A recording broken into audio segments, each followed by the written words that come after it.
Hello les amis, bonjour à tous, bonjour à toutes. Bonjour, Hello, Marie-Gilles. Julien, on est Comment ça va? ensemble. On continue le marathon des émissions enregistrées en cette période du mois d'avril, 19 avril, mais nous sommes en réalité en même temps le 19 avril et le 7 juin. Tu comprends ça, toi? Oui, Ah bon? oui, Même toi, tu comprends? oui. Nous voilà bien. Si les physiciens rationalistes commencent à comprendre qu'on est sur deux parcelles de temps en même temps, moi je dis le monde est sauvé. Merci Julien.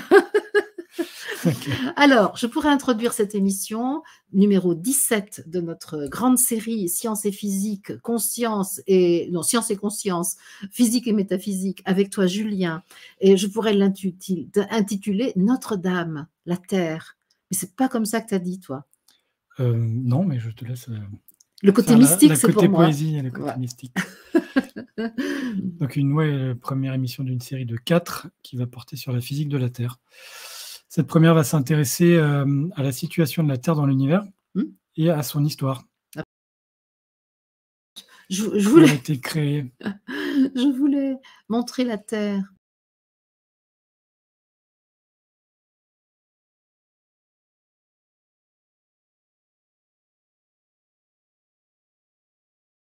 Doute l'ISS Absolument, ou d'un autre satellite. absolument. D'accord. Allez, allons-y. Donc, situation de l'univers, mouvement, histoire de la Terre et les mouvements. Absolument. Les mouvements, on va voir que la Terre a énormément de mouvements qui Elle bouge. ont été définis et mesurés avec beaucoup de précision, avec des effets parfois assez subtils, qui ont des effets sur la vie sur Terre. Ok. Citation de Archimède, donnez-moi un point fixe, un levier, je soulèverai la Terre. Ah oui, dit ça Archimède. Oui, c'est Archimède. Il n'est pas un peu prétentieux? En fait, c'est juste, je pense que c'est un des premiers à théoriser le levier. Oui. Le levier, c'est si on appuie très très loin du point de bascule, alors on a beaucoup plus de force. Et c'était juste une illustration du point de levier en disant, si vous me mettez suffisamment loin, si je me mets suffisamment loin, mettez-moi un point fixe et je soulève n'importe quoi. Eh bien, on va le faire avec la conscience. Il faut prendre du recul vis-à-vis de la légende humaine, et puis on va faire un effet de levier, et on va te soulever tout ça, mais vite fait, bien fait, pour aller vers l'unité. Tu sais, c'est mon propos. Hein. Oui. Tu es d'accord? On va voir comment ça retombe. Mais oui. Alors, où sommes-nous? Eh bien oui, c'est vrai ça. Où sommes-nous? Donc, une image du système solaire qui n'est pas du tout à l'échelle, mais qui montre un petit peu comment les différentes planètes se répartissent. Alors, dis-moi. Nous sommes la 3e planète en partant du Soleil qui est à gauche. Oui. Ah avec, oui, je pense que les tailles relatives sont respectées, mais les distances, pas du tout. Oui. Donc, avec les 4 planètes dites telluriques, dont on va reparler, une ceinture d'astéroïdes qui contient, si vous regardez bien, Cérès, notamment, que tu connais peut-être. Ah ben Cérès, je la connais bien sûr, c'est la déesse des moissons, c'est celle des récoltes. Voilà. Donc, qui n'est pas une planète, mais qui a un corps. Ouais, c'est ça. Et la ceinture du Kuiper, donc c'est une zone ceinture du Kuiper, c'est tout à droite, qui est au-delà de l'orbite de Neptune. Oui. Ah, d'accord. Qui est entre 30 et C'est la zone grise, 55 fois. c'est la bande grise que tu nous as mis à l'extrême droite du schéma. Entre 30 et 55 fois l'unité astronomique et la distance Terre-Soleil. D'accord. Donc c'est 30 fois plus loin du Soleil que nous. Okay. Donc, il y a quand même quelque chose que je veux préciser, c'est que moi qui ai parfois tendance à m'intéresser à l'astrologie, là, c'est pas du tout notre propos. On a les mêmes mots, les mêmes planètes, mais pas du tout la même approche pour les regarder. On extrait la physique, là, on s'intéresse à la physique des planètes. D'accord. Pas aux effets supposés sur le corps et la vie humaine. Voilà, donc moi, je ne parlerai pas du tout de ça. Okay. Et 4 planètes naines qui sont dans la ceinture du Kuiper, Makemake, Eris, Oméa et Pluton. Alors, Pluton qui est considéré comme une planète ou pas finalement? Non, qui a été déclassée. C'est une planète naine, la pauvre. Fait plus partie. Et pourtant, tu verrais le bazar qu'elle te met dans un thème astral, c'est terrible. Je te laisse la propriété de. En tout cas, on a découvert Pluton par le bazar qu'elle mettait sur les orbites d'autres planètes. Eh ben voilà. Elle a été découverte par des perturbations parce qu'on ne la voyait pas. Mais juste quand même, là, c'est vraiment une question que j'adresse aux physiciens que tu es. Est-ce que ces objets célestes qui gravitent autour du Soleil et dont la masse est quand même conséquente, est-ce que ces objets pourraient ne pas avoir d'influence sur la Terre? C'est-à-dire que ce qu'ils rayonnent, ce qu'ils émettent, parce qu'on a vu dans la précédente émission, on a parlé des énergies, des différentes énergies, et il y a de l'énergie cinétique, d'énergie de masse, plein de choses que tu as expliquées qui sont super, et donc on peut considérer quand même que ces objets contiennent de l'énergie et que cette énergie pourrait éventuellement avoir une influence sur notre planète à nous. Alors, elles ont une influence gravitationnelle, oui. Ça c'est certain. Ah bon? Après, en termes de rayonnement, les planètes ne font que réfléchir le rayonnement incident du Soleil. Elles ne produisent pas leur Oui. propre. Éventuellement, leur chaleur produit du rayonnement infrarouge. Oui. Mais de dire que. Oui, parce que quand tu disais que, par exemple, un être humain produit du rayonnement infrarouge, Oui. donc a fortiori, Mercure, Vénus, planète, oui. Pluton. Oui, oui. mais par exemple, Neptune est à des dizaines d'unités astronomiques. Oui. Et c'est une planète assez grosse par rapport à la Terre, mais c'est un point qu'on a du mal à voir avec une lunette. Donc, dire que le rayonnement ou quelque information que ce soit provenant de Neptune a une influence déterminante sur la destinée d'un être humain. On parle de données physiques, là. Hein, physique. Moi, je ne fais pas ce pas-là du tout. Ok, d'accord. Bon, alors... Mais il y a nécessairement une influence. On les voit, donc on reçoit du rayonnement visible, infrarouge, etc. Le saut qui consiste à dire ça peut être déterminant, prépondérant, ou en tout cas très important dans la vie d'une personne, en fonction de sa date de naissance et l'endroit où elle se trouve dans le ciel. Moi, Toi, tu ne vas pas là-dedans. Alors, autre chose quand même que moi, je veux dire, et tu pourras me contester, tu es là pour ça, pour moi, chaque planète est une conscience, c'est-à-dire c'est un être spirituel doté d'une conscience. Ça, pour le physicien que tu es... c'est hors de la physique. Donc, je ne peux ni le confirmer ni l'infirmer. J'ai déjà dit cette phrase. Je n'ai pas fait l'expérience de rencontrer la conscience de Pluton ou de Saturne, mais la physique étudie les signaux qu'elles envoient, leur structure, la dimension matérielle. La dimension matérielle. Absolument. Et donc, c'est en dehors du domaine de la physique. Donc, je ne peux ni répondre, ni confirmer, ni infirmer. Ok. J'aime beaucoup ta réponse. Ça veut dire que là, on a chacun de nous une approche complémentaire de cette chose. Soit tu as l'approche avec la lecture de la matière que constituent ces planètes et dont ces planètes sont constituées plus exactement. Et puis moi, en complément de ça, parce que c'est ça qui m'intéresse, c'est que toi tu apportes cette dimension matérielle de la chose, et moi en complément de ça, j'intègre l'idée qu'il y a une conscience, mais c'est pas le propos d'en parler ici. Moi, je peux te laisser en parler. La physique n'est pas pour moi compétente pour traiter cette question. J'aime beaucoup ta réponse. Merci Julien. Je trouve que quand un physicien dit qu'il n'est pas compétent pour répondre... moi, en tant que physicien, je ne me sens pas compétent. C'est super, c'est génial. Alors, le système solaire. Ouais. On a ici, en haut à droite, les 8 planètes du système solaire. La distance Terre-Soleil, l'unité astronomique, c'est 150 millions de kilomètres. D'accord. C'est 8 minutes lumière. Oui. La lumière, mais 8 minutes 20. Entre le moment où le photon part du Soleil et il arrive sur la Terre, et que je le perçois, il faut 8 minutes. Oui, même si tu ne le perçois pas. Ah ben oui, c'est vrai qu'il vient quand même. Je pense qu'il vient quand même. Donc c'est 8 minutes 20, c'est 500 secondes. 300 000 km par seconde pour faire 150 millions, ça fait 500 secondes, soit 8 minutes 20. D'accord. Et l'orbite de Neptune, c'est 10 milliards de kilomètres. Donc c'est... Ce que tu appelles orbite, donc c'est la course de Neptune autour du Soleil. Oui, alors je ne sais pas si c'est le rayon ou le diamètre, mais en tout cas, c'est de l'ordre de 30 à 60 fois plus que la Terre. D'accord. Donc dire que Neptune a une influence fondamentale sur la façon dont on dort, moi, je... Tu n'as pas de données J'ai aucune donnée mesurable. Non. Et étant donné la distance et la masse, le champ magnétique éventuel, etc., la température de cette planète, je ne vois pas comment elle influerait. S'il y avait une supernova à la place de Neptune, oui, on s'en tirait passé. Ok. Mais c'est pour ça que si on parle de la conscience de cette planète, après tout ça, ça défie les lois de la matière, selon moi, bien entendu. Mais si on parle de l'impact matériel, pondérable, mesurable, observable, ça c'est non. C'est minime. Voilà. Okay. Et pour moi, ça n'explique pas l'influence. Y compris pour la Lune d'ailleurs. La Lune, non. Là, Lune, parce que c'est très près. La Lune est proche et quand même, oui. Et régit quand même des choses. On va en parler. D'accord. Le système solaire contient une étoile, notre Soleil, 8 planètes et non plus 9. À cause de Pluton qui a été déclassé en fonction d'une nouvelle définition de planète. La planète doit ce qu'on appelle nettoyer son orbite, ce que ne fait pas Pluton. Donc Pluton a été déclassé et maintenant est considéré comme une planète naine, au même titre que Cérès, Oméa, Makemake et Eris. Ouais, Makemake, elle vient du Japon, celle-là, elle est née au Japon. Je ne sais pas du tout. Ça a le nom d'une gourmandise japonaise. On a à peu près 600 satellites qui sont présentés. Là, on a un certain nombre de satellites au-dessus des planètes. Mais Saturne notamment. Des objets naturels. Donc satellites, oui. Satellites naturels. Oui, satellites naturels. C'est pas les satellites autour de la Terre. D'accord. Et on a plus d'1 million de corps répertoriés par l'astronomie dans le système solaire. On a 1 million de corps. Et il y avait une phrase que vous pouvez utiliser pour vous rappeler de l'ordre du nom des planètes. Mon vieux, tu me jettes sur une nouvelle planète. Ah ouais, génial. Alors, Mercure, Vénus, Terre. Oui. Le deuxième, M. Mars. Mars, oui. Ouais, Jupiter. Saturne, Uranus, Neptune, Pluton. Et Pluton. Mais Pluton n'y est plus. Donc, bon.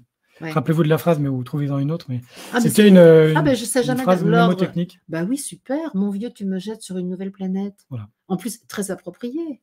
Oh bah merci Julien. Oh bah moi j'aime bien. Je l'ai découverte, je ne l'ai pas inventée. Si jamais vous voulez vous rappeler. Le parsec, Qu'est-ce que c'est que ça? je passe assez vite. Parsec, c'est une contraction de parallaxe second. Ah. Seconde, parallaxe seconde. C'est une distance.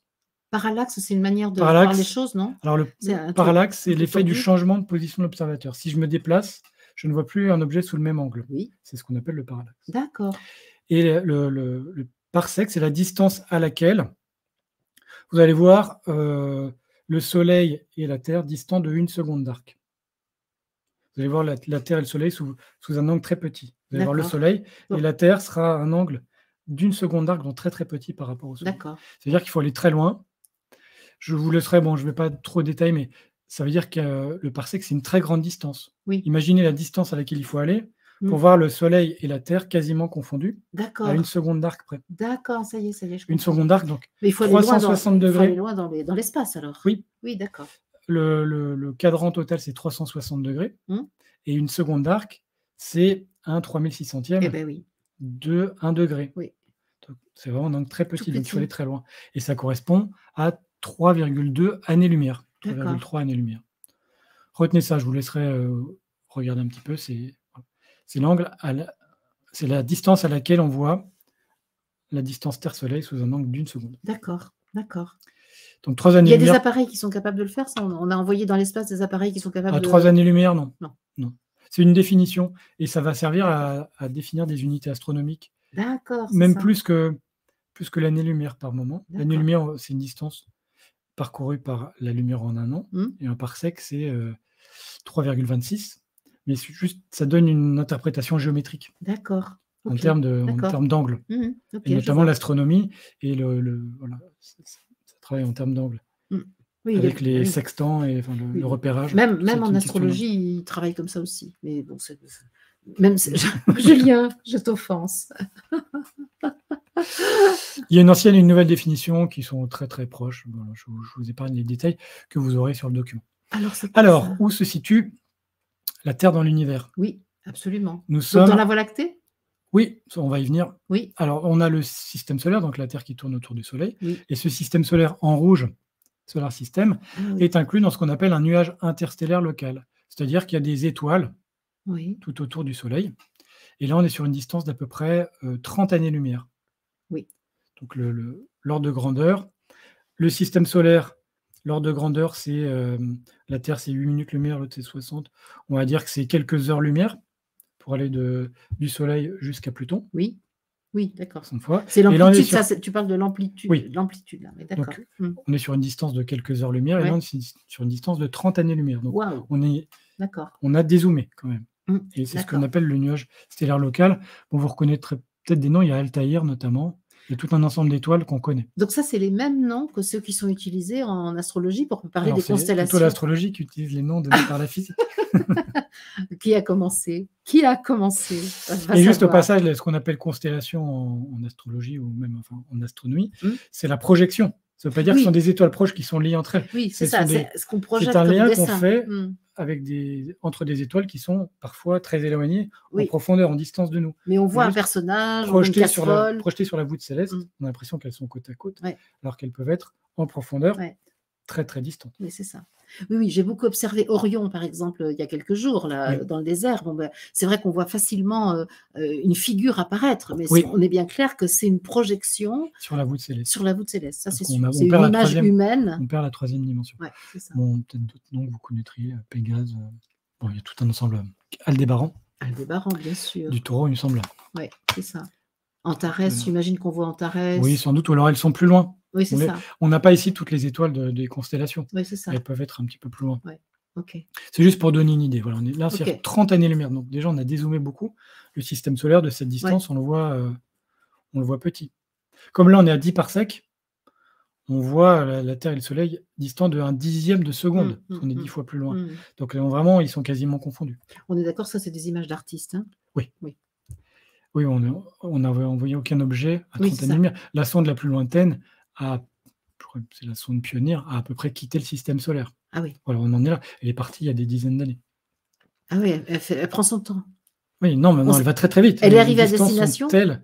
Non, bah non, maintenant elle va dériver dans l'espace jusqu'à. librement? Oui, enfin librement, sauf à Elle passer n'a pas un petit à côté déterminisme? d'un Oui, astre. oui. Elle a été envoyée selon une certaine direction, une vitesse initiale. Ouais. Et puis après, en fonction des attractions gravitationnelles de ce qu'elle va rencontrer, elle va être en chute libre, ce qu'on appelle en chute libre, suivre une géodésique de relativité générale, c'est-à-dire Absolument. épouser les déformations de l'espace-temps créées par les corps à côté desquels elle va Elle passer. va passer.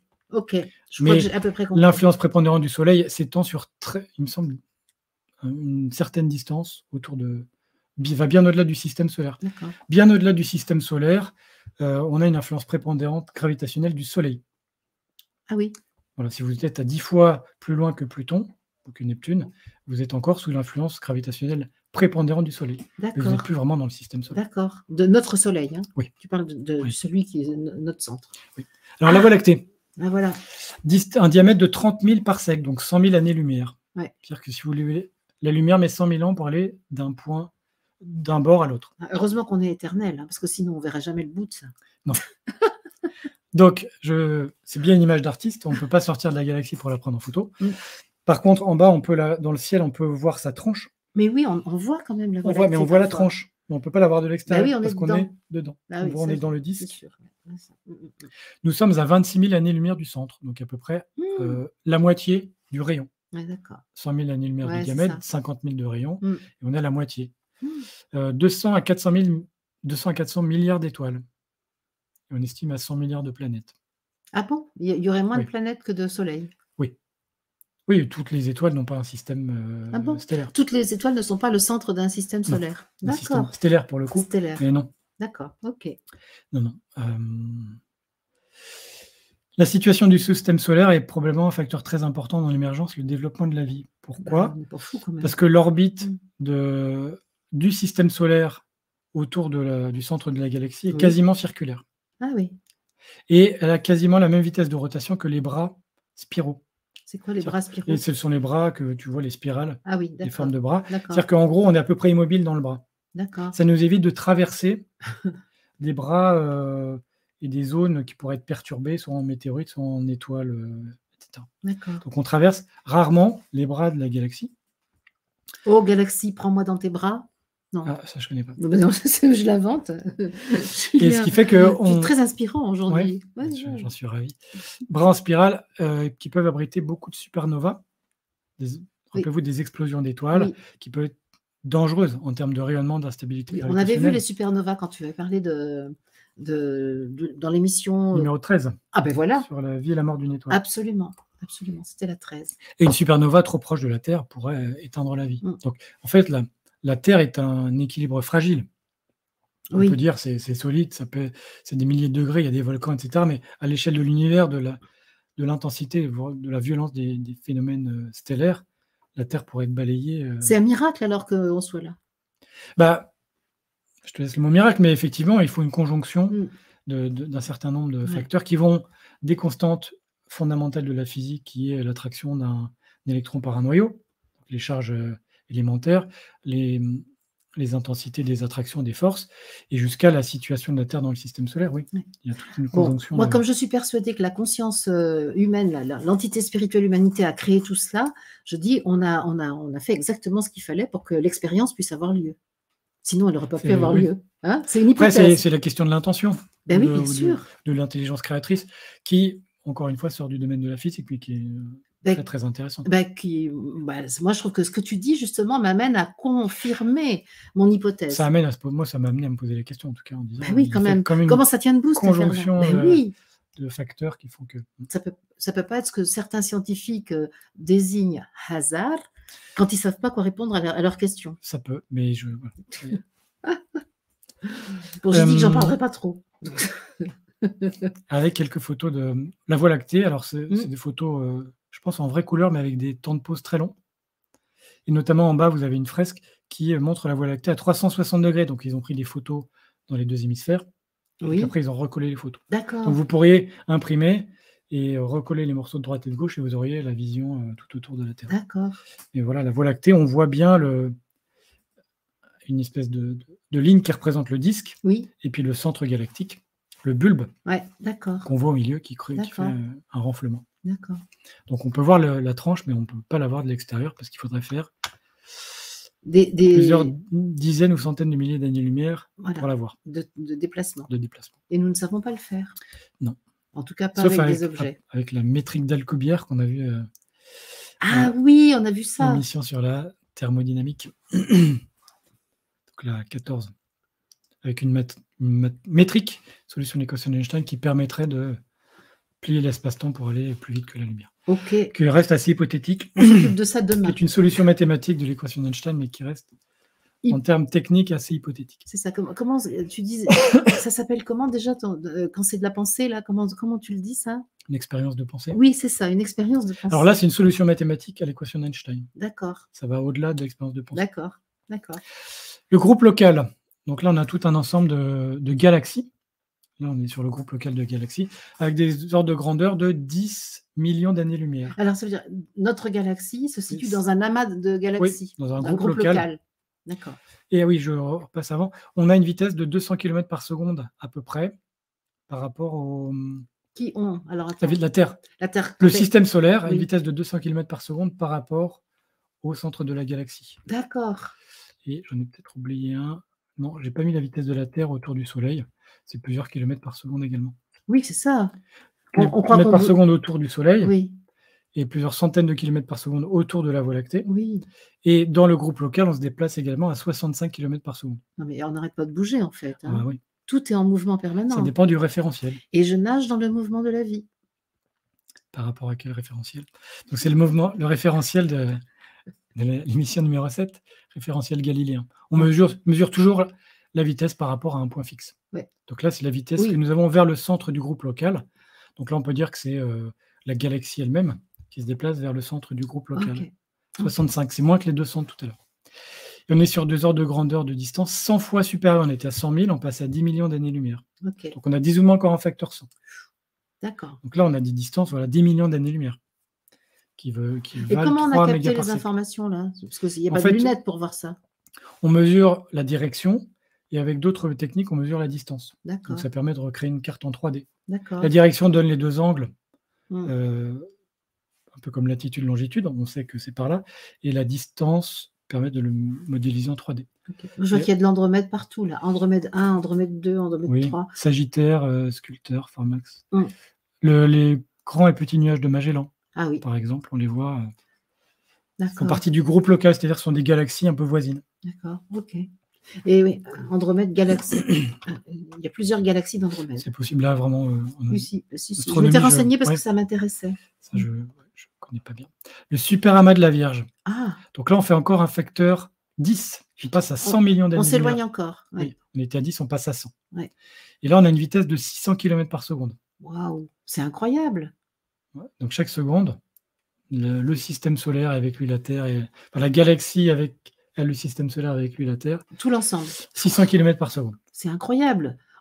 On s'imagine qu'on devrait avoir du vent. On devrait avoir, mais on n'en a pas. Non. Non, parce qu'il n'y a pas de matière dans l'univers. Ah, c'est ça. C'est parce que ça déplace rien. Ça déplace pas de. Si, mais ça déplace en bloc. On n'a pas. Oui, c'est ça. Voilà. On confronte pas quelque chose qui viendrait résister. C'est ça. D'accord.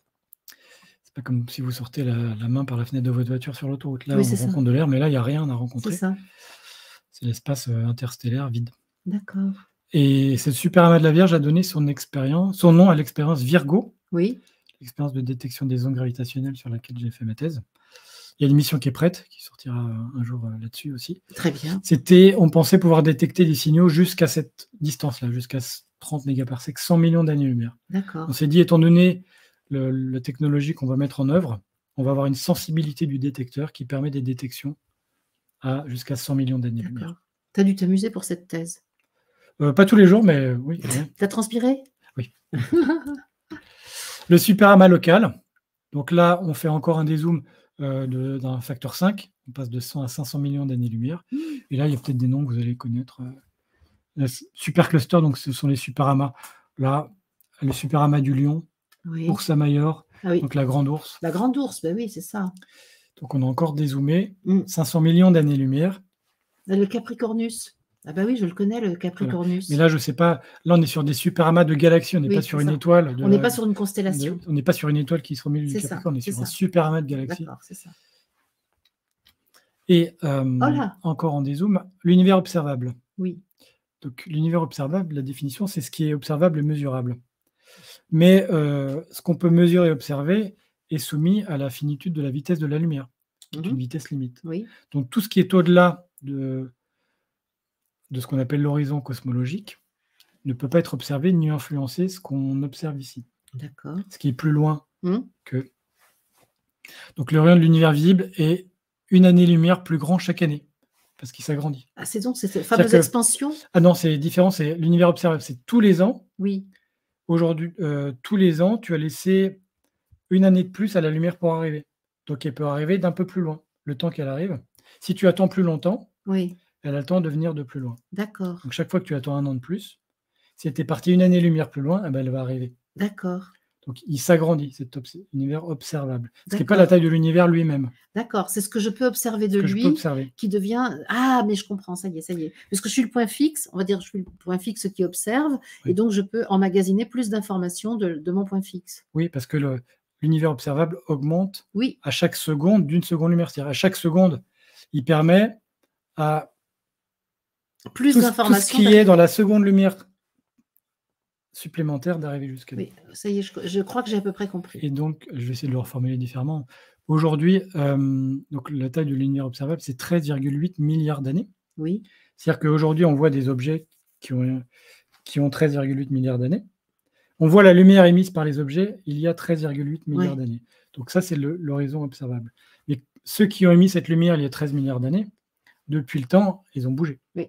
Donc ça, c'est la taille de l'univers, la taille réelle, et qu'on estime à 93 milliards d'années-lumière. D'accord. Donc, à peu près 3 fois. 13,8, c'est un rayon, donc on multiplie par 2 pour le diamètre. Donc ça fait 26. Pour la 93, on va dire que c'est un facteur 3 ou 4. D'accord. Okay. Donc, ce n'est pas l'univers qui augmente d'une année-lumière par an. Compris. Parce qu'il n'y a pas une expansion à la vitesse de la lumière. Mais notre capacité à l'observer. Comme j'ai une année d'observation de plus, la lumière peut venir d'une année-lumière plus loin. C'est ça. Ok. Voilà. Oui, c'est particulier de le voir comme ça, mais oui, d'accord. La notion, oui, ça mérite de prendre un petit peu de temps. Pour... Et puis après, l'univers observable est inclus dans l'univers. Voilà, donc, voilà en gros la situation de la Terre.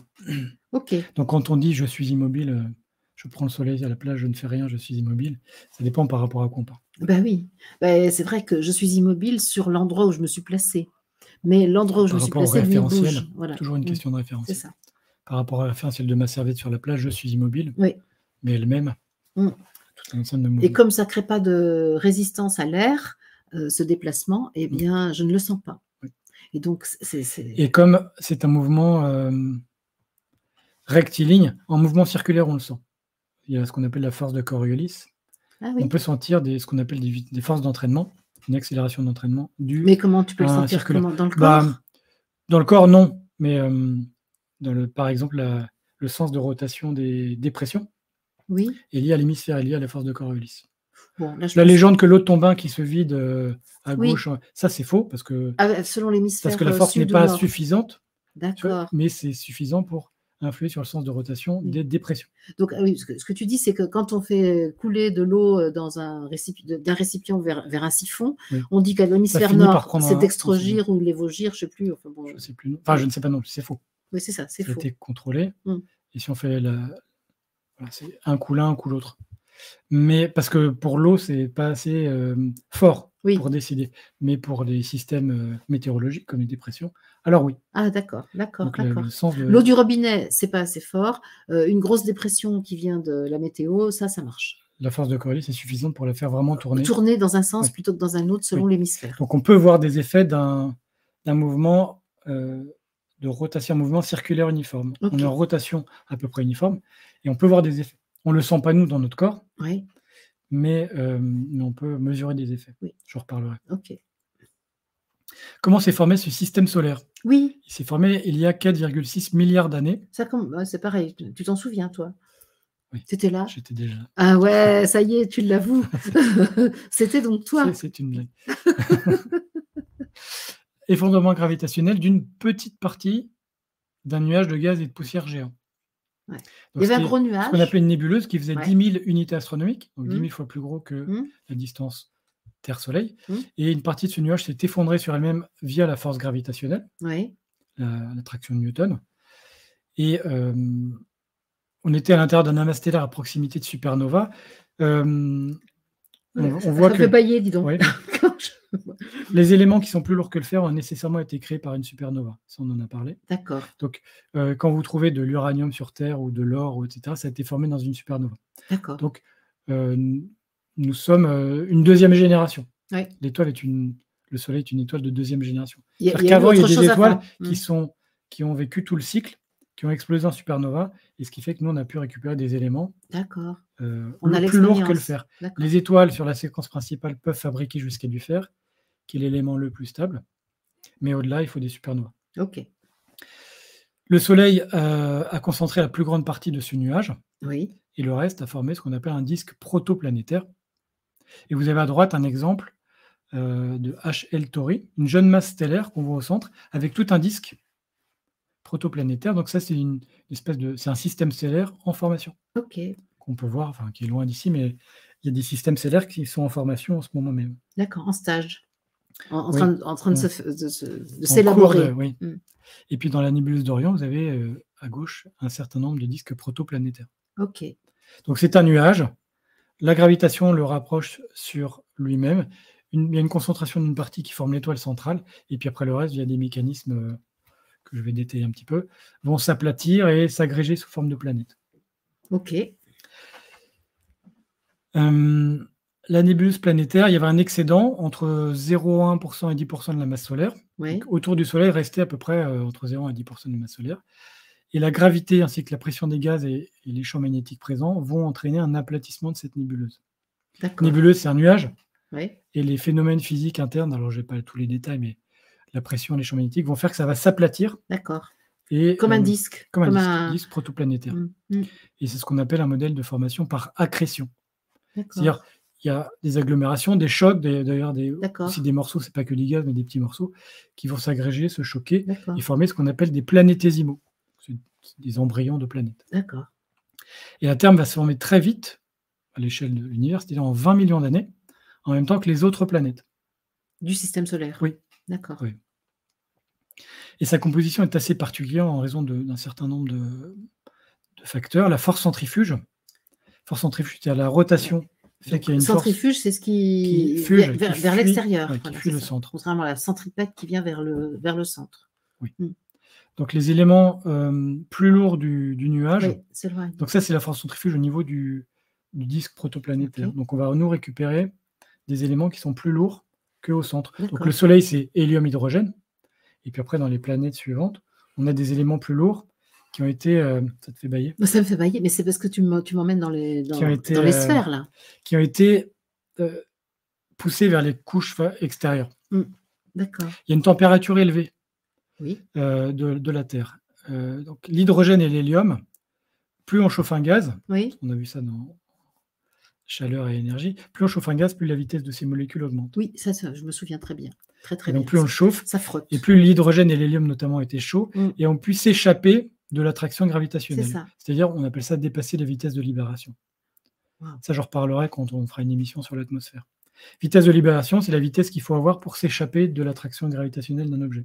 C'est vraiment intéressant que tu dises ça, parce qu'il y a tellement d'analogies possibles avec la conscience. Mais je note, je comprends pourquoi je te propose de faire ces émissions. Et tu as été inspiré à les faire. Bravo. Et on en a parlé pour les trous noirs.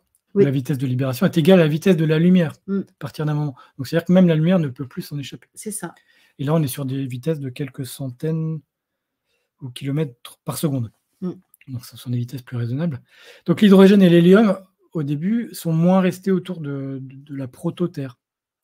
Donc, à la fois, on a des éléments plus lourds qu'au centre du système solaire. En plus, l'hélium et l'hydrogène sont un peu partis parce qu'ils avaient une vitesse plus élevée que des molécules plus lourdes.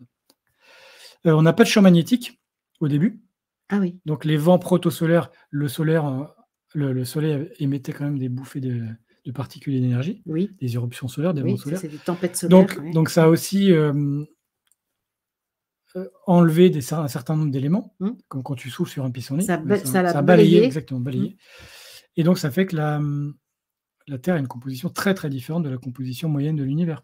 Donc, au niveau des éléments qui Au la niveau des éléments qui constituent. la composent, oui. D'accord. Si c'était que de l'hydrogène et de l'hélium, on ne serait pas là pour en Ah parler. ben oui, on ne serait pas sous cette forme-là, en tout cas. Oui. Notre conscience peut-être, mais dans cette forme, non. C'est toujours On pareil. n'aurait pas un ADN qui est fait à partir de carbone. C'est Nous, ça. on a une vie vraiment carbonée. Voilà, On a c'est une ça. énergie carbonée, mais surtout une vie carbonée. C'est ça. Un arbre, un être humain, n'importe quel animal, c'est beaucoup, beaucoup de carbone. Ouais, c'est ça. C'est vraiment Du diamant. l'émission numéro 5. Du diamant, donc. Non. Le diamant est une forme allotropique du carbone pur, mais nous, on a vraiment notre chimie est basée sur le carbone. Carbone, pour l'instant. Alors, Je l'histoire de t'emmène la avec Terre. moi, L'histoire Julien. de la Terre. Comme tu m'emmènes avec toi aussi. C'est ce qu'on appelle les 4 éons de la Terre. C'est quoi un néon? Un éon, c'est les Enfin, c'est grandes pas un phases, néon, les grandes phases de la vie de la Terre. En haut, vous avez moins 4500 donc millions d'années, Oui. moins 4,5 milliards. L'AD1, puis l'Archéen, puis le Protérozoïque, puis le Phanérozoïque. Mais qui c'est qui a inventé ces mots? C'est Bon, imprononçable. les géologues Oh, qui c'est ont étudié. imprononçable. On a 4 grandes phases de l'histoire de la Terre. De D'accord. moins 4 milliards 500 millions d'années à Oui. gauche à 0 Oui, aujourd'hui. d'accord. L'AD1, c'est la formation du noyau. Oui. Enfin, pendant l'AD1, il y a la formation du noyau et la solidification. Savoir avec de le la dieu croûte. Hadès de la mythologie, sûrement. Peut-être, oui. Oui, sûrement. Je n'ai pas regardé l'étymologie, enfin l'origine des noms. Mais Peu importe. pendant l'AD1, on a la formation du noyau de la Terre et la solidification de la croûte. C'est-à-dire que la Terre refroidit suffisamment pour que la roche se solidifie en surface. Oui, ok. On a la formation de la Lune. Est-ce que c'est un déchet de la Terre, la Lune? Alors, Un caca de la Terre? il y a Une petite crotte? une des théories qui est très admise, c'est il y a un impact d'un objet qui s'appelle Theia qui vient arracher un gros morceau à la Terre qui Theia, finira c'est par quelque devenir chose la qui Lune. se promène dans... Theia, c'est le nom qu'on a donné à D'accord, ce qui est rentré en collision avec la Terre. d'accord. Et qui a extrait... La une masse, Lune aurait été ouais. arrachée D'accord, c'est à la ça. Terre. Ah oui, ok. Bon, ça, là, je suis plus vraiment dans mon domaine de prédilection. Donc, j'ai moins étudié la formation de la Terre.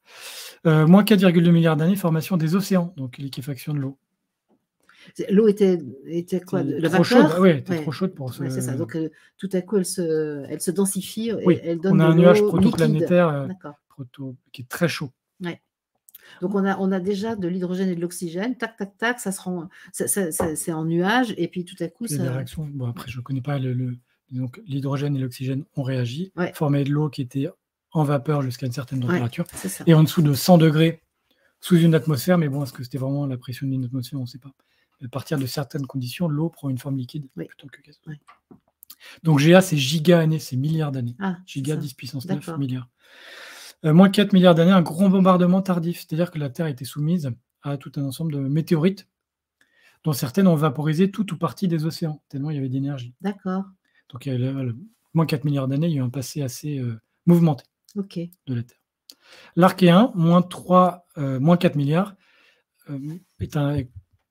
sa date de début, correspond à l'apparition de la vie sur Terre.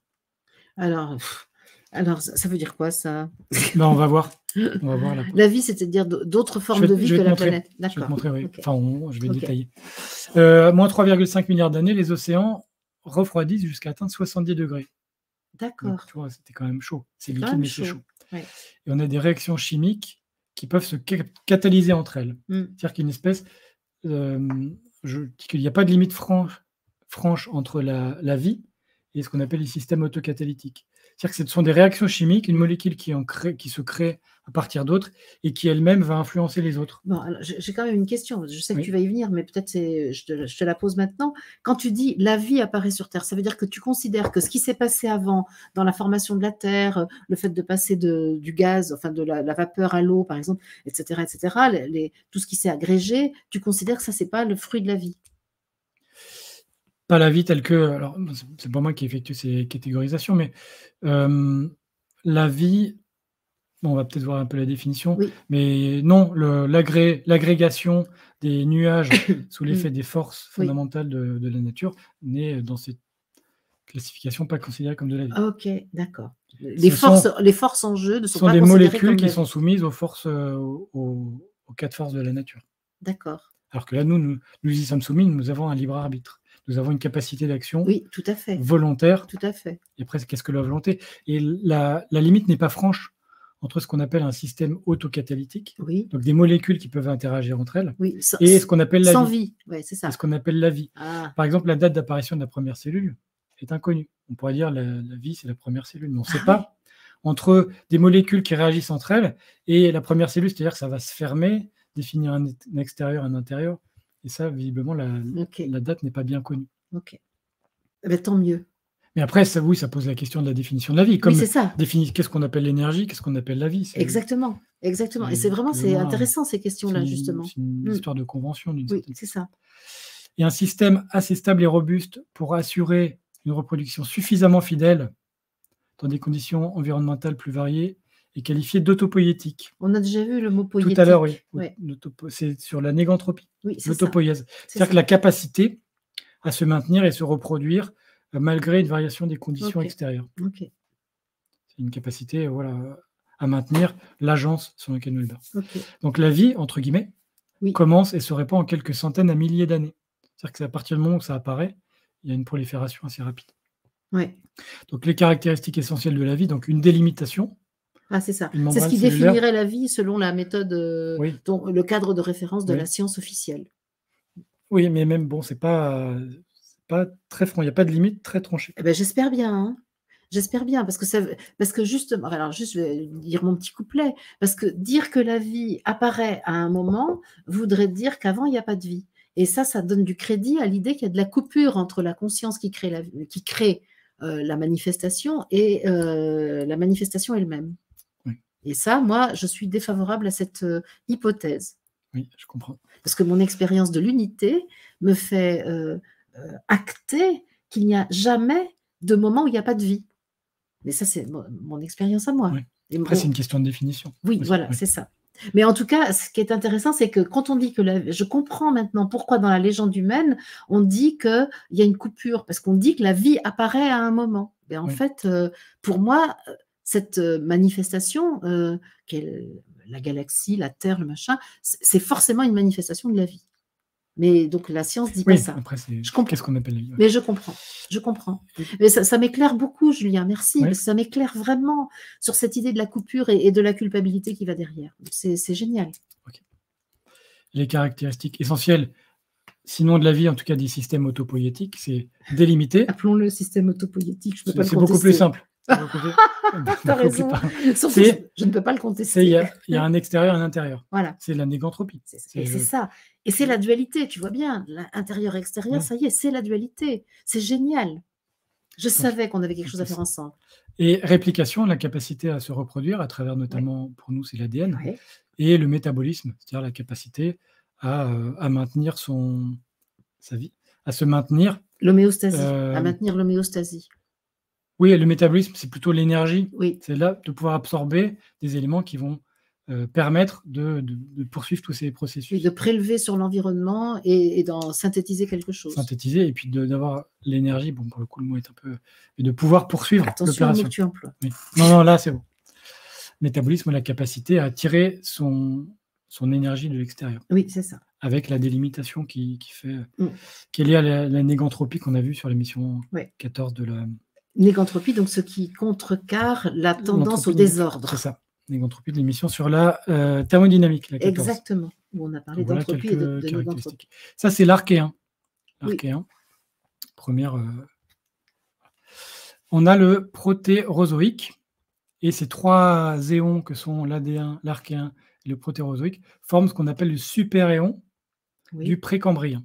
Peut-être vous avez peut-être entendu parler de l'explosion cambrienne. Oui, le précambrien. C'est ça. Le mot ne met pas. Il y a le précambrien et il y a le cambrien. Oui, on va y venir un petit peu plus tard. Donc le protérozoïque, c'est le plus long.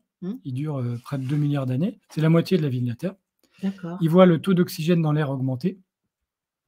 Donc, là, j'ai vraiment synthétisé, parce que ça, vous avez des centaines de pages, ce qui permet l'apparition de la respiration aérobie. Oui. Aérobie, c'est-à-dire qu'il consomme de l'oxygène. Absolument. Contrairement à anaérobie. Oui, qui est sans oxygène. Voilà. Et avec une période de grande glaciation. Avec grand refroidissement. Oui, de grandes glaciations, c'est-à-dire que la Terre, c'est une image d'une vue d'artiste, la Terre est une immense boule de glace. Alors, mais qu'est-ce qui provoque cette glaciation? Ça, j'ai pas tous les détails, non. C'était C'est le fait que, sans doute, la chaleur reçue du soleil ne reste pas. d'accord. On va en parler aussi sur l'atmosphère avec l'effet de serre. OK, OK. L'effet de serre est nécessaire à la vie. S'il n'y a pas d'effet de serre, la Terre va finir sans doute à moins 50 degrés. OK. Donc c'est un phénomène de cet ordre-là. C'est-à-dire que la chaleur est réémise vers l'univers, ne reste pas, donc la température baisse Baisse. fortement et l'eau liquide devient Alors qu'on est solide, passé de devient glacée. vapeur totale à l'eau L'eau liquide, liquide, nous voilà avec dans une la période glace, de glace qui a recouvert quasiment toute la toute la surface. planète. Et c'est la Snowball Earth, donc la terre boule de neige. Ça D'accord. s'appelle, avec une vue d'artiste ici. Moins 2 milliards 200 millions d'années, les plus anciennes formations multicellulaires. Donc on est passé du monocellulaire au D'accord. multicellulaire. L'amibe, par exemple, ou quelque chose encore plus Là, simple? je ne sais pas. D'accord, d'accord. Le corail, par exemple, est multicellulaire, D'accord. découverte au Gabon, juste pour info. Et en moins 565 millions d'années, c'est quand même assez précis, cristallisation du noyau. Le noyau interne devient solide. On D'accord. verra dans l'émission suivante la structure de la Terre, comment elle est constituée. Donc, ce que tu dis, c'est que dans le centre de la Terre, c'est Il y solide. a un noyau solide. Oui. C'est pas quelque chose qui est en fusion Autour. autour. Il y a de la fusion, mais le cœur vraiment de la Terre, C'est un cristal. c'est un cristal, c'est un solide. On appelle cristallisation. Moi, j'adore l'idée que c'est un cristal. Tu l'as dit, cristallisation du noyau. Oui, j'ai pas inventé le terme, mais oui. Mais j'ai pas dit que c'était un cristal. On peut dire dire solidification du noyau. Ouais, j'en ai un ici, par exemple. C'est pas forcément un cristal comme ça. Ouais. Mais c'est notamment constitué de beaucoup de fer et de nickel. D'accord. Ah oui, NIF. Oui. Tu as déjà vu ça? Eh bien, NIF, ouais. oui, c'est la matière du centre de la Terre. Enfin, moi, quand je fais des mots croisés, que je vois définition matière du centre de la Terre, j'écris NIF. OK. Et c'est nickel et fer. Oui, ça, je le sais. C'est ça. Bravo. La culture cruciverbis, c'est. Non, mais on apprend des choses. Ah ouais, je peux te le dire. Et cette cristallisation a peut-être permis de restaurer le bouclier magnétique. C'est-à-dire qu'il y a eu un champ magnétique à un moment donné qui est né très tôt. Il a sans doute baissé. Et cette cristallisation a permis de restaurer un bouclier magnétique qui était nécessaire, indispensable, fondamental à la vie. Alors, ça veut dire quoi un bouclier magnétique? C'est une émission d'ondes magnétiques. Non, c'est un champ magnétique qui va permettre de dévier les vents solaires et de protéger. Il émane du centre de la Terre. On verra ça à la prochaine émission. Il émane du noyau. Mais en l'occurrence du noyau externe. Mais on détaillera un petit peu plus. Bon, tu vas nous dire tout ça. Mais en tout cas, retenons qu'à ce moment-là, à moins 500 millions et quelques, on a un champ magnétique, un bouclier magnétique qui apparaît autour de la Terre. Et qui va permettre l'émergence, l'explosion cambrienne. C'est-à-dire que si nous, il n'y avait pas ce bouclier magnétique, on serait brûlé par la vie serait tuée par les rayonnements cosmiques, à commencer par les UV. Désintégrée. Oui, alors en l'occurrence, elle n'aurait pas pu émerger, parce que les processus, c'est fragile la vie quand même. On peut trouver ça terriblement solide, mais au regard des forces cosmiques, c'est terriblement fragile. Donc les niveaux d'énergie, de température et d'énergie de liaison chimique sont vraiment très précis, sont assez faibles au regard des énergies qu'on peut trouver dans l'univers. Donc il faut des conditions quand même très protégées. Oui, c'est ça. Et ce bouclier magnétique nous a protégés. Absolument, il a permis l'explosion cambrienne. Donc on passe du super-éon pré-cambrien au dernier éon à droite, phanérozoïque. Tu sais bien le dire. Qui est aussi la période cambrienne. D'accord. L'explosion cambrienne. Pré-cambrien, le cambrien. Voilà. Et c'est plutôt, on a appelé pré-cambrien ce qui était avant le cambrien. C'est ça. Donc c'est l'apparition des premiers poissons avec des arêtes. Donc c'est les ancêtres des vertébrés. D'accord. Et là après, donc on a les requins, dont certains ont des centaines de millions d'années. Et puis les dinosaures, etc., la sortie des eaux, formation de la couche d'ozone, donc haute protection contre les UV. Oui. Le champ magnétique protège des rayons ionisants, des particules chargées, et donc ça permet une sortie des eaux. On n'a plus besoin d'être protégé à 20 mètres sous l'eau. On peut sortir de l'eau, aller sur la terre ferme et être exposé aux rayons du soleil. D'accord. Donc on peut sortir de notre état de poisson pour aller vers un état de respirien, de quelque chose qui va respirer. Voilà. Comme l'a expliqué Darwin. Ah, c'est pas mon pote. C'est une très Petite provocation. Mais c'est pas mon pote. Mais tu sais, donc je pense que l'émission sera. Là, on enregistre, on est le 19 avril ou 20 avril, je me rappelle plus. Et j'aurais fait d'ici là une émission avec une personne qui vient d'écrire un livre qui conteste la théorie darwinienne. Je suis très contente. Oui, après, bon, il y a des trous aussi dans Darwin, mais Il y a en des trous dans l'occurrence, Darwin, j'aime beaucoup. il y a voilà, il y a des zones d'ombre. Oui, Mais en tout cas, le modèle tel Oui. qu'il est couramment admis, c'est que et on est imposé. passé par une phase sous les eaux et on est sorti des Ouais, eaux. c'est ça. Et C'est à pas droite, forcément faux. tout un ensemble d'extinctions, de grandes extinctions, moins 250 millions d'années, ce qu'on appelait la grande extinction, Oui, qui est née à l'éruption d'un supervolcan. oui. Terrestre, donc. Il Oui. y a eu un gros volcan qui Oui, a oui, explosé. qui à la fois peut rejeter beaucoup de chaleur et puis peut assombrir également. Et oui, avec les cendres et. Oui. Ouais. Donc ça a causé des grandes extinctions. L'extinction du Trias jurassique, Oui, moins 200 millions d'années, liée à des variations de climat, des astéroïdes et des volcans. oui. Et ça a permis ce qu'on a appelé l'explosion radiative des dinosaures et des mammifères. C'est-à-dire que cette extinction a libéré des niches écologiques, Oui, c'est-à-dire des animaux qui étaient sur un certain positionnement dans leur écologie, oui, qui n'auraient pas permis le développement des dinosaures et des mammifères. d'accord, Donc cette extinction du Trias jurassique a permis l'avènement des dinosaures d'accord. et puis après les mammifères. Des grandes bestioles. Oui. Mm. Moins 65 millions d'années, l'extinction du Crétacé, Oui, l'extinction des dinosaures, oui, avec une hypothèse assez communément admise également, qui est l'impact massif d'astéroïdes. oui. Donc des objets volants Oui. qui arrivent et qui impactent la Terre. Oui, et assez gros. Des astéroïdes, on en a tous les jours. Oui, Et bon, si c'est gros comme une pièce de 2 euros, ça va. Si ça fait quelques kilomètres de diamètre, alors ça cause ça des fait des dégâts, gros trous. parce qu'il y a des vitesses colossales. Oui, c'est ça. Et en dessous, au large du Mexique, le cratère de Chicxulub, qui est ce météorite qui aurait frappé la Terre en moins 65 millions, il y a 65 millions d'années, et qui aurait entraîné l'extinction du Crétacé, notamment la disparition des dinosaures. Là, tu veux dire qu'on a une trace physique Là, sur la Terre. a priori, on voit. Il y a Oui. un impact. Mais il y a une contestation. En Inde, il y a une personne qui dit qu'il a trouvé un cratère similaire au large de Bombay. Oui. C'est en bas à droite. Voilà, je vous donne la référence sur la première des deux références. C'est un tweet sur Twitter. Bon, je n'ai pas absolument creusé la solidité de l'argument, mais un chercheur dit qu'il a trouvé à peu près le même cratère. Donc peut-être qu'il y en a eu deux, peut-être que c'est pas le bon. Enfin, en tout cas, on continue à étudier cette période. Ok. Et dernière date, moins 600 000 ans, extinction de l'Homo erectus. Dernière trace de l'Homo erectus il y a 600 000 ans. Voilà pour l'histoire très abrégée de la Terre. Oui, mais c'est intéressant. C'est intéressant ça, parce que ça pose plein de questions et moi, ça m'invite vraiment à refaire les liens entre la conscience de l'humanité, l'entité spirituelle humanité et la création dans laquelle elle fait l'expérience de la dualité. Oui. Je vois que tu...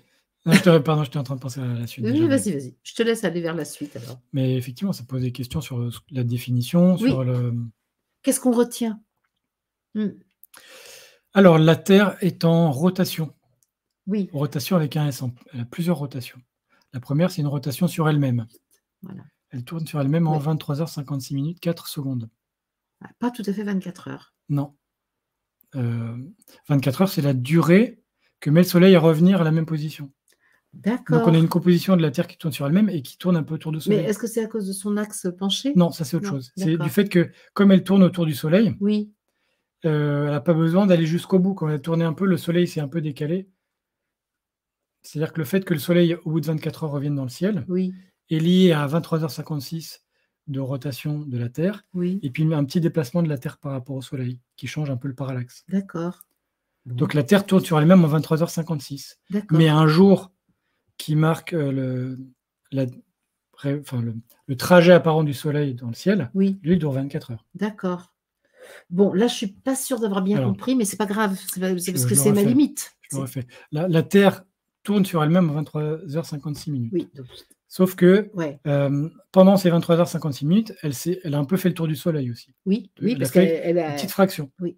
Et ça, cette petite fraction, cette petite fraction fait qu'il faut qu'elle tourne sur elle-même pendant 24 heures pour que le Soleil revienne à la même position. Oui. C'est 3 Vue de la minutes, Terre, c'est 4 d'accord. minutes de différence. C'est la compensation, c'est mal dit, mais la compensation par le temps de rotation de la Terre du déplacement de la Terre autour du Ok, Soleil. ok. Je crois que j'ai à peu près capté ce que tu veux dire. Si la Terre était fixe, ne tournait pas autour du Soleil, alors une journée, ça durerait 23h56 minutes 4 secondes. Oui, ça y est, ça y est, ça y est. C'est parce qu'en même temps, elle fait deux choses. Elle tourne sur elle-même et elle fait le tour du Soleil. Voilà. D'accord, ok, ok, ok. Et on a donc et l'étoile polaire qu'on appelle alpha de la petite ours Ah oui, est à peu près sur l'axe de rotation. C'est pour ça qu'on la voit fixe. d'accord. Oui, c'est pour ça qu'on dit qu'elle ne bouge pas. Elle ne bouge pas. D'accord, d'accord. Donc 24 heures pour un jour solaire, c'est-à-dire que le Soleil revienne à peu près à sa même place. Et on a une vitesse à l'équateur de 465 mètres par seconde. Si vous êtes sur l'équateur, Oui, vous faites le tour ben oui, autour de l'axe à 465 mètres par seconde. ben oui. Et si vous êtes Parce que c'est plus large si vous êtes sur que. le pôle, c'est 0. Ouais, c'est ça. Tu bouges pas. Et si Ben vous oui, êtes c'est en ça. France, c'est D'accord. 300 mètres par seconde. D'accord, d'accord. Ok, Ça va avoir des effets qui d'accord. sont mesurables. On a une rotation autour du barycentre Terre-Lune. C'est quoi le On barycentre? a tendance à dire que la Lune tourne autour du Soleil, Oui, mais c'est pas autour de vrai. la Terre. Oui, la Lune tourne autour de la Terre, mais en fait, la Terre tourne un petit peu autour de la Lune quand même. Et Ah en fait, bon? elles sont toutes les deux en rotation autour du barycentre, c'est-à-dire l'endroit, la moyenne pondérée des masses. C'est-à-dire que si tu prends une grande barre, tu accroches Oui, la Lune d'un côté et la oui, Terre de l'autre, oui, où est-ce que tu vas mettre ton doigt pour que ça se tienne en oui, équilibre? C'est ça le d'accord, barycentre. d'accord, c'est ça. Ah, d'accord, d'accord, Et d'accord. donc la Ok, Terre tourne autour de ce barycentre, tout comme la d'accord. Lune tourne autour de ce barycentre. Ok, Sauf que comme la Terre est beaucoup plus lourde, ouais, le barycentre, il est à l'intérieur de la Terre. c'est Mais il y a un ça. petit mouvement quand même de la Terre. D'accord, ça y est, je comprends. Ok. Et ça se fait en 27,3 jours. D'accord. Mais 27,3, t'as dit. oui, Hmm. mais le mois lunaire dure 29,5 jours parce qu'il y a encore ces histoires de mouvement de la D'accord. Lune autour de ce barycentre. Comme on vient de le voir, les 23,56 et le C'est ça. 24 heures. D'accord, Oui. c'est le Donc ça fait même. des notions complexes, il y a beaucoup de définitions, ça Oui. dépend par Beaucoup de rapport à rotation, quoi, en fait. Ouais, oui, et par rapport à quoi tu l'as défini. c'est ça. Après, on a 2 années aussi. On a l'année sidérale, Oui, l'orbite autour du Soleil par rapport à des étoiles lointaines fixes. oui, C'est-à-dire qu'à quel moment je vais avoir fait le tour du Soleil oui. et revenir au même endroit par rapport à des étoiles fixes, pas par rapport au Ok, Soleil. ok. Donc ça, c'est 256 jours. D'accord, un peu plus, là. Un Et quart, oui, c'est ça. Oui, c'est 365 jours, D'où le un 29 quart, février, là. Oui. tous les 4 ans. Ouais, ouais. Sauf une fois tous les 400 ans, il n'y a pas d'année bissextile. Parce que c'est le 6. Tu trouves pas que c'est compliqué, cette façon de compter? C'est pour qu'on ne soit pas trop perturbé dans les années, qu'il y ait un Ouais, ouais. système. Ouais. Et il y a une année tropique, c'est-à-dire à quel moment, au bout de combien de temps, le Soleil revient à sa même position dans le ciel. Et c'est un tout petit peu plus court, c'est 365,242. Ouais. Donc il manque, la différence c'est 20 minutes. Ouais. Et c'est lié à ce qu'on appelle la précession des équinoxes. Je vais en reparler un petit peu plus tard. Ouais. Qui est donc Donc en fonction de une année, ça dépend comment on la définit. Est-ce que c'est le moment où je reviens au même endroit dans l'univers, autour du Soleil, par rapport à des étoiles fixes? Pas dans l'univers, on n'est jamais au même endroit dans l'univers, mais par rapport à des étoiles fixes. Ou est-ce que c'est le moment où je reviens au même endroit par rapport au Soleil et sa position dans le ciel? En astrologie, c'est pareil, il y a l'astrologie sidérale et l'astrologie tropicale. Oui. Ah oui, tout à fait. C'est la même guéguerre entre les deux références, en fait. Oui, hein. ça dépend par rapport à quoi on prend. Et la Terre tourne autour du Soleil à 30 km par seconde. Oui. Si vous vous rappelez, on avait des 200 km par seconde dans la galaxie, 650 km par rapport aux amas. Oui, ce sont des vitesses colossales. Il faut faire 150 millions de kilomètres, ça c'est le rayon, fois 2π, donc c'est à peu près 1 milliard de kilomètres par an. La Terre fait 1 milliard de kilomètres par an, donc par seconde, ça fait 30. C'est énorme. Au moment où on parle, là, nous, on bouge à 30 km/s. On est lancé à des vitesses colossales dans l'espace. Et on est certain d'être immobile. Oui. Comme quoi Mais en fait, comme la vitesse est constante, je vous renvoie à la relativité générale, émission numéro 9, comme la vitesse est constante, nous, ce qu'on ressent, ce sont les accélérations. Et pas la vitesse. D'accord. La vitesse. Les changements, tu veux dire, les changements de vitesse. Changements de vitesse. D'accord. Et une rotation, même à vitesse angulaire constante, est un changement de vitesse, parce qu'on change de direction. Donc ça, on peut le sentir. D'accord. Mais l'expérience de pensée d'Einstein, c'est si je suis dans un ascenseur, non, c'est pas celle-là. C'est pour comparer avec l'attraction. Mais si je vous mets dans une boîte, vous ne savez pas si vous êtes immobile ou à vitesse constante. Oui, c'est ça. Si vous ne voyez pas l'extérieur. Oui, c'est ça. Si je suis dans le TGV et que je n'ai pas de repère extérieur, je ne sais pas si je bouge ou Si si je les ne bouge fenêtres pas. sont fermées, oui. Absolument. D'accord, je suis d'accord. Et rotation autour de la galaxie, je rappelle, on est à 26 000 années-lumière du centre, et donc on fait le tour du centre de la galaxie en à peu près 230 millions d'années, avec une vitesse de 200 km par seconde. Ok. Donc 6 fois plus vite que la Terre autour du Soleil. Donc c'est quand même un peu du même ordre de grandeur. Si on retourne assez vite autour du Soleil, et puis tout ça, ça tourne autour du centre de la galaxie. Alors cette vitesse, les 450 mètres par seconde de l'équateur, sont utilisés pour le lancement des fusées. Si vous lancez une fusée, plutôt que la lancer du pôle Nord, où la vitesse est 0, vous pouvez lancer de l'équateur. Il y a déjà une vitesse d'entraînement. Tout à fait. C'est la vitesse du référentiel en mouvement. C'est pourquoi les bases de lancement des fusées en France sont en Guyane, parce que c'est plus proche de l'équateur. Plutôt qu'à Toulouse. Ouais, c'est ça. Oui. Alors, j'ai regardé sur la carte mondiale, il y en a qui les mettent un peu n'importe où, mais par exemple, aux États-Unis, il y a une base en Floride, qui est à peu près l'endroit le plus au sud. Plus près de l'équateur. Plus vous êtes près de l'équateur, plus vous avez une vitesse. Plus on bénéficie de la vitesse initiale. Exactement. D'accord. Donc là, vous avez l'équateur et puis la Guyane française avec Kourou. Oui. Juste au nord de l'équateur. Oui, d'où la position, d'où la place stratégique d'avoir un territoire français près de l'équateur, parce que c'est utile d'avoir ça. Pour la conquête spatiale. Ok. Les saisons. La rotation de la Terre sur elle-même se fait autour d'un axe, l'axe de rotation de la Terre, et cet axe n'est pas le même que l'axe de la rotation de la Terre autour du Soleil.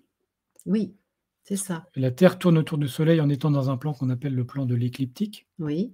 Et l'axe de rotation de la Terre n'est pas perpendiculaire au plan de l'écliptique. Voilà. Donc, quand elle tourne, quand elle va tourner autour du Soleil, elle va présenter des faces différentes, des orientations différentes. Une région de l'espace sur la Terre va être orientée différemment par rapport au Soleil selon le moment de l'année. Oui. La différence est 23 degrés 26 minutes, ou d'ici 23,4 degrés. Et ce qui fait que l'angle d'incidence des rayons du Soleil va varier au cours de l'année, et ce qui donne le phénomène des saisons. Absolument. Si la Terre tournait sur un axe qui est absolument perpendiculaire au plan de l'écliptique, alors l'inclinaison des rayons du Soleil à feu nu serait toujours la même. Il n'y aurait pas de... Il n'y a pas de saison. Il n'y aurait pas de saison.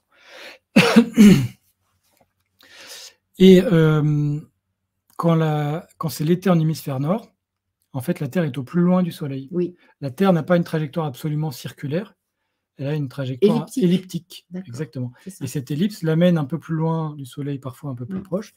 Et dans l'été du nord, de l'hémisphère nord, on est au plus loin. Oui, c'est ça. Voilà. Mais on a quand même plus chaud dans l'hémisphère nord, ce qui indique que c'est quand même l'inclinaison des rayons du Soleil qui compte plus que la distance. D'accord. La variation de distance est assez faible, c'est quasiment circulaire. Mais même si on est un peu plus loin, comme les rayons de la Terre, les rayons du Soleil sont plus perpendiculaires à la surface, alors on a plus chaud. Ok. Et on a cette courbe en rouge là qui indique que l'angle... La courbe des vibrations. Oui, l'obliquité de la Terre, l'angle entre l'axe de rotation et le plan écliptique, il n'est pas constant. Il est variable, lui. Entre 22 et 24 degrés, avec une période de 40 000 ans. D'accord, ça change tous les 40 000 ans. Ça change aussi, oui. Ah bon? Oui. Qu'est-ce qui le fait changer? C'est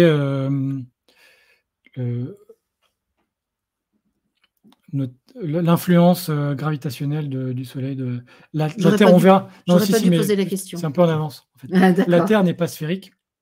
Elle n'est pas totalement sphérique. Nous, on va voir pourquoi elle est aplatie au pôle. Ah oui, on le dit qu'elle est un peu... Mais ça, c'est l'émission un peu après.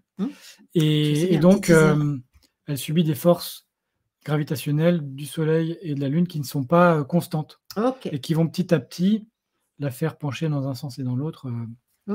C'est des phénomènes qui sont assez expliqués, que je ne vais pas détailler, ici, mais tu les connais. C'est la force gravitationnelle. Je les ai découverts, je ne les ai pas étudiés, mais je les ai découverts. En gros, beaucoup de choses viennent de la non-sphéricité de la Terre. D'accord. Beaucoup de phénomènes qu'on peut observer viennent de ça. Oui. En fait, ce n'est pas une sphère, ce n'est pas une boule. Non, ce n'est pas une boule parfaite. C'est une boule aplatie.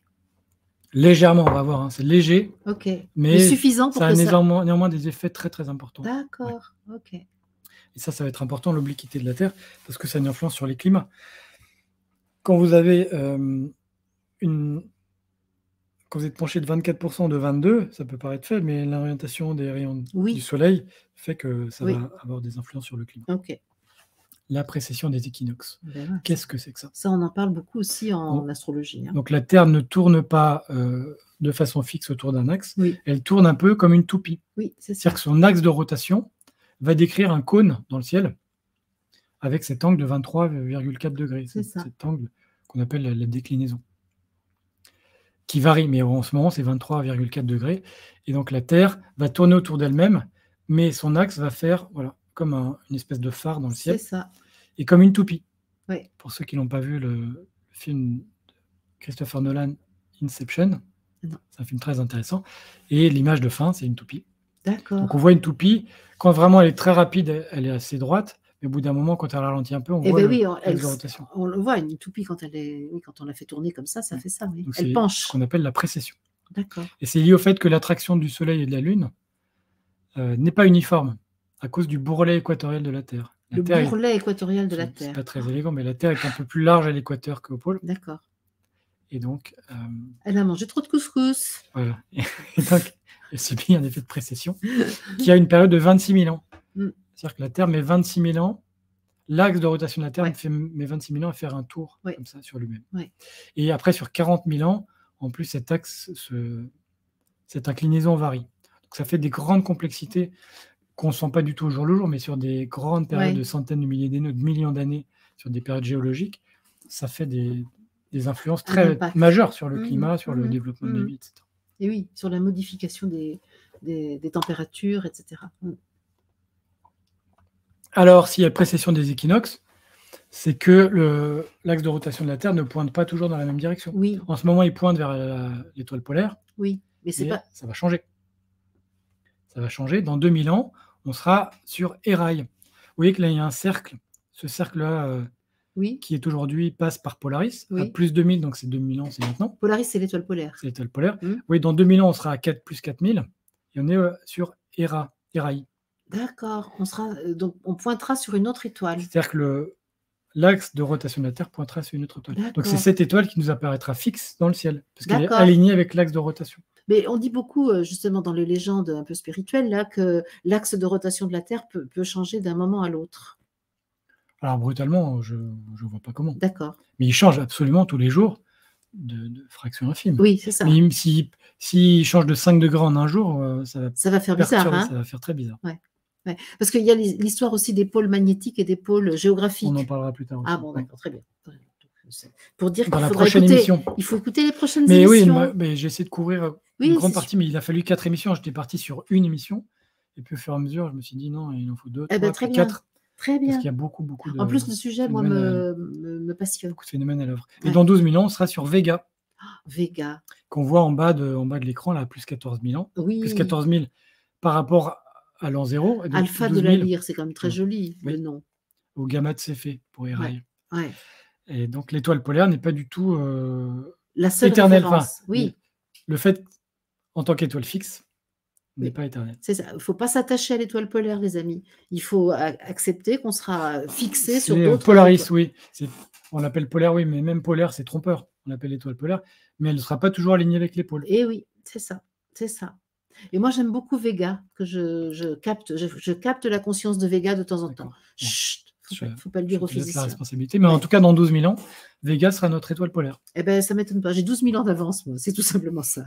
Très, très bien. Tel que vous me voyez. Encore un autre phénomène de rotation de la Terre, la nutation. Ah, mais ça veut dire quoi?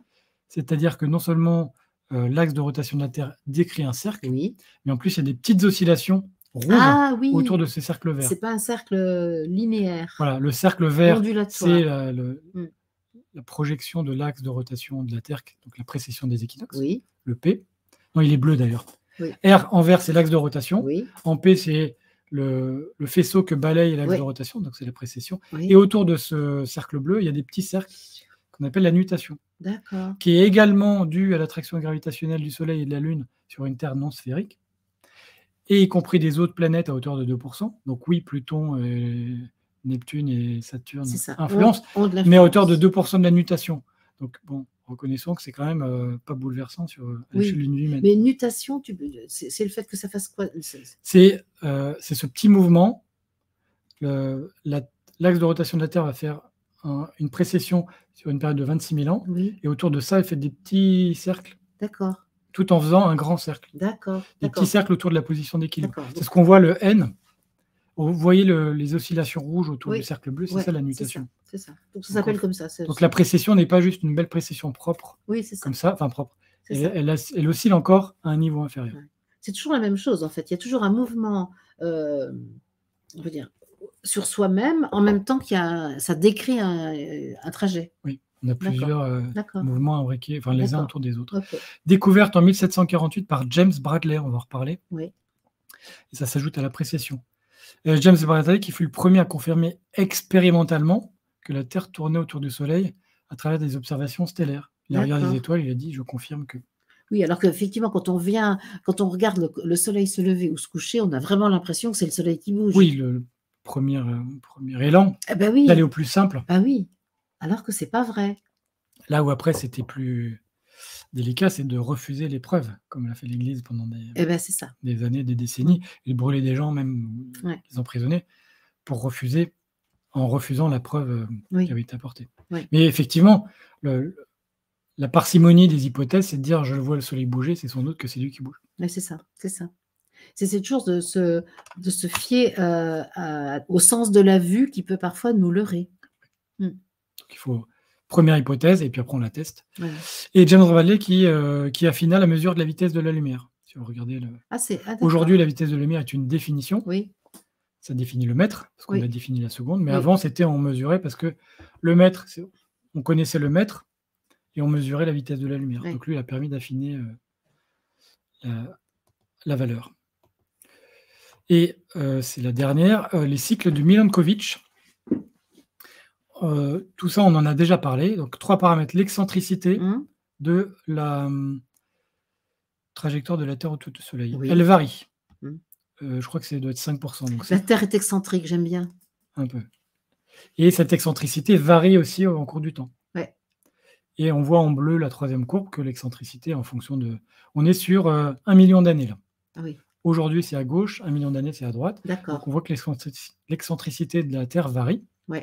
avec des cycles de 95, 125 et 400 000 ans. Bon, là, je vous passe un peu les calculs, que je n'ai pas fait d'ailleurs. L'obliquité de la Terre, 41 000 ans, ça on l'a vu, la courbe verte. Ouais. Et la précession des équinoxes, qui a visiblement 3 périodes de 19, 22 et 24 000 ans, quand on regarde plus précisément. Vous ajoutez ça ce qu'on appelle le solar forcing, donc c'est le forçage radiatif. Oh là là, ça veut donc dire quoi, ça ? En gros, c'est la différence entre le rayonnement incident du Soleil et le rayonnement réémis. C'est le bilan net de radiation, de rayonnement reçu du Soleil. D'accord. Et vous ajoutez tout ça et vous avez ce qu'on appelle la théorie des paléoclimats. Oui. Et donc vous ajoutez ça, vous avez la courbe en noir qui explique, qui colle assez bien avec les périodes de glaciation de la Terre. D'accord. Voilà, avec les périodes fortes et de faible température, qu'il a fait chaud. La Terre a été à une forte température, une plus faible température. Donc ça, c'est la théorie de Milankovitch, qui a regardé, qui a additionné ces 4 effets, et qui a pu calquer ça sur et constater que ça collait avec les paléoclimats, donc l'évolution climatique de ce dernier million d'années. Il a mis de la rationalité dans les événements qui se sont produits. Il a mis de l'explication. Oui, c'est ça. Il a trouvé... Ouais. Après, bon, sans doute, il y a d'autres effets, mais lui a pu les faire effets remonter mécaniques, en fait, des différentes étapes. Il a pu faire remonter l'origine de ces périodes de glaciation. Merci, Milankovitch. Merci. Il est quelque chose comme polonais ou... Avec un C comme ça, je dirais plutôt peut-être croate ou... Oui, c'est ça. C apostrophe. Oui. Mais oui, en Europe de l'Est en tout cas. Ok.